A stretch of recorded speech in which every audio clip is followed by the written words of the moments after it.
पिछली कड़ी में हमने चर्चा की थी कि अनपढ़ होने के उपरांत भी सुल्तान अलाउद्दीन खिलजी ने अपने शासन के आधार को किस तरह मजबूत बनाया तथा एक विशाल सेना को नियंत्रण में रखने के लिए किस प्रकार के नए उपाय किए। इस कड़ी में हम अलाउद्दीन खिलजी द्वारा आंतरिक प्रशासन में किए गए महत्वपूर्ण उपायों की चर्चा करेंगे। अलाउद्दीन खिलजी ने सल्तनत में घूसखोरी तथा अनैतिक तरीके से धन संग्रहण की प्रवृत्ति को रोकने के लिए एवं बाजारों में मूल्य नियंत्रण के लिए कठोर उपाय किए। अलाउद्दीन ने उन वस्तुओं की विस्तृत सूची तैयार करवाई जिन वस्तुओं की उसके सैनिकों को प्रतिदिन आवश्यकता पड़ती थी। इन सब वस्तुओं के मूल्य निश्चित कर दिए गए। इन वस्तुओं को कोई भी दुकानदार निर्धारित मूल्य से अधिक मूल्य पर नहीं बेच सकता था। सुल्तान ने बाजार में वस्तुओं की मांग तथा पूर्ति में संतुलन बनाने के लिए राज्य की ओर से भी व्यवस्था की। वस्तुओं की पूर्ति का उत्तरदायित्व सरकार ने अपने ऊपर ले लिया। जो वस्तुएं शासन स्वयं उत्पन्न कर सकता था उनके उत्पन्न करने की व्यवस्था की गई और जो वस्तुएं सल्तनत के सुदूरस्थ प्रांतों से मंगवाई जाती थीं वे वहां से मंगवाई जाने लगीं और जो वस्तुएं देश में नहीं मिल सकती थीं वे विदेशों से सरकारी स्तर पर मंगवाई जाने लगीं। वस्तुओं की आपूर्ति व्यवस्था के साथ साथ उनके बाजारों में वितरण की भी समुचित व्यवस्था की गई। दिल्ली में 3 बाजारों की स्थापना की गई। एक बाजार सराय अदल कहलाता था, दूसरा शहनाए मंडी कहलाता था और तीसरे बाजार का नाम अब उपलब्ध नहीं है। तीनों बाजारों में भिन्न भिन्न प्रकार की वस्तुएं प्राप्त होती थीं। प्रत्येक नियंत्रित दुकान को उतनी ही मात्रा में वस्तुएं दी जाती थीं जितनी उस दुकान के उपभोक्ताओं की मांग होती थी।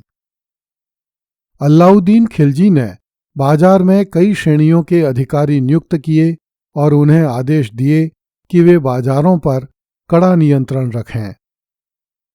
इस व्यवस्था का प्रमुख अधिकारी दीवाने रियासत कहलाता था। उसे तीनों बाजारों पर नियंत्रण रखना पड़ता था।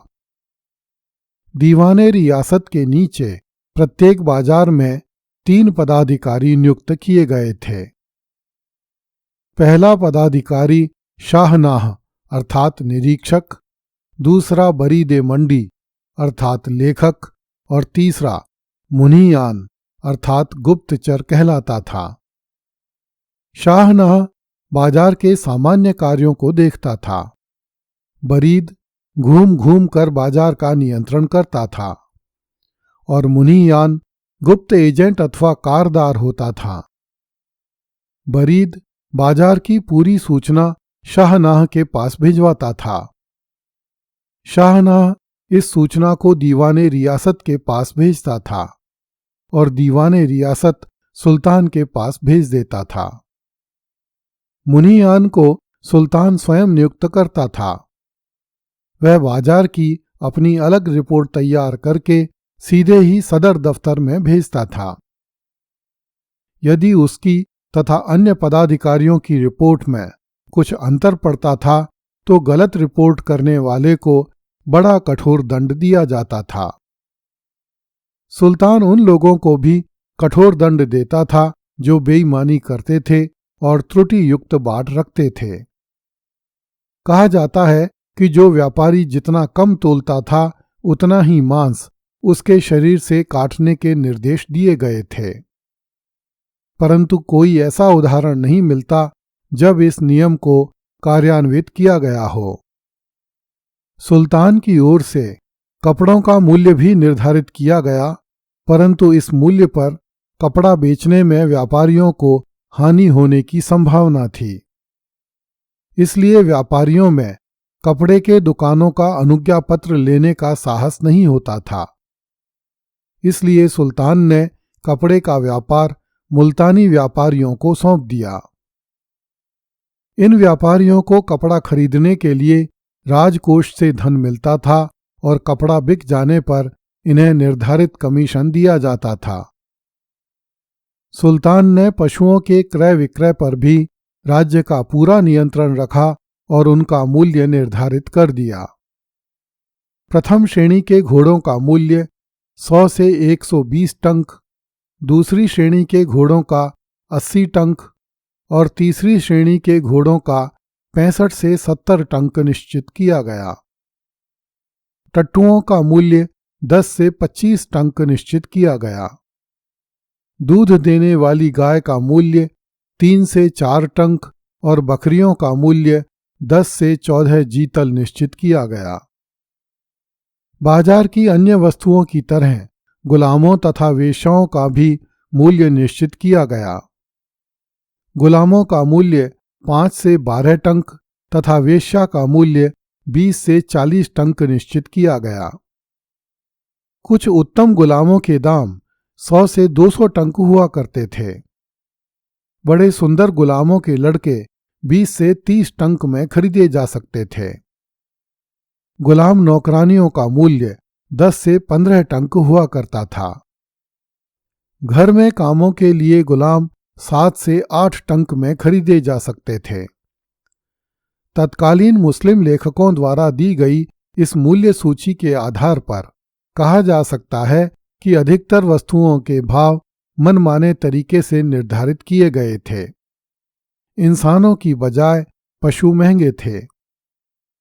एक घोड़े के मूल्य में 5 से 6 वेश्याएं मिल सकती थीं, जबकि एक घोड़े के मूल्य में 20 से 22 गुलाम मिल सकते थे। पुरुष वेश्या के रूप में प्रयुक्त होने वाले एक गुलाम लड़के के मूल्य में 4 से 5 गुलाम खरीदे जा सकते थे। एक घोड़े के मूल्य में 30-40 दुधारू गायें मिल सकती थीं। घोड़ों का इतना अधिक मूल्य उनके सैन्य उपयोग के कारण था। वास्तव में देखा जाए तो ये घोड़े ही अलाउद्दीन खिलजी की सल्तनत की वास्तविक शक्ति थे। वही शासन का आधार थे और वही घोड़े अलाउद्दीन की संपूर्ण सेना का निर्माण करते थे। बाजार में अपनाए गए इन उपायों का परिणाम यह हुआ कि सेना को आवश्यक वस्तुएं कम मूल्य पर मिलने लगीं।